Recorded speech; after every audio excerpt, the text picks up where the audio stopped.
തലസ്ഥാനം ഫോട്ടോ ഫിനിഷിലേക്ക്. നമസ്കാരം, കൊട്ടാരക്കര മീഡിയയിലേക്ക് സ്വാഗതം. കേരളത്തെ അക്ഷരാർത്ഥത്തിൽ ഉദ്യോഗമുനയിൽ നിർത്തുന്ന തെരഞ്ഞെടുപ്പായി തലസ്ഥാന മണ്ഡലം മാറുന്നു. അവസാന റൗണ്ടിൽ കുതിച്ചെത്തിയ ശശി തരൂർ ലീഡ് തിരികെ പിടിച്ചു എന്നതാണ് ഏറ്റവും പുതിയ വാർത്ത.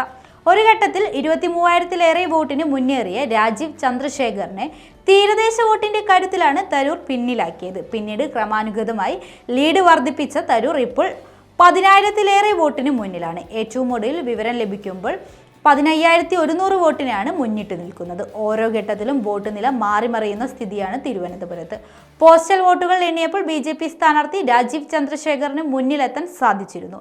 എന്നാൽ EVM-ലെ വോട്ട് എണ്ണി തുടങ്ങിയപ്പോൾ ശശി തരൂർ മുന്നിലേക്ക് പോയി. പക്ഷേ ലീഡ് നില കുത്തനെ ഉയർത്താൻ ശശി തരൂരിന് ആദ്യഘട്ടത്തിൽ സാധിച്ചില്ല. പിന്നീട് രാജീവ് ചന്ദ്രശേഖറിന്റെ മുന്നേറ്റമാണ് കണ്ടത്. 23,000 വരെ ലീഡ് ഉയർത്താൻ രാജീവ് ചന്ദ്രശേഖറിന് കഴിഞ്ഞിരുന്നു. എന്നാൽ അവസാന റൗണ്ടിലെത്തിയപ്പോൾ തരൂർ കുതിച്ചെത്തി ലീഡ് പിടിച്ചെടുക്കുകയായിരുന്നു. LDF സ്ഥാനാർത്ഥി പന്ന്യൻ രവീന്ദ്രൻ ഒരു ഘട്ടത്തിൽ 2ാം സ്ഥാനത്ത് എത്താൻ കഴിഞ്ഞത് ഒഴിച്ചാൽ ശശി തരൂരും രാജീവ് ചന്ദ്രശേഖറും തമ്മിലാണ് മത്സരം നടക്കുന്നത്.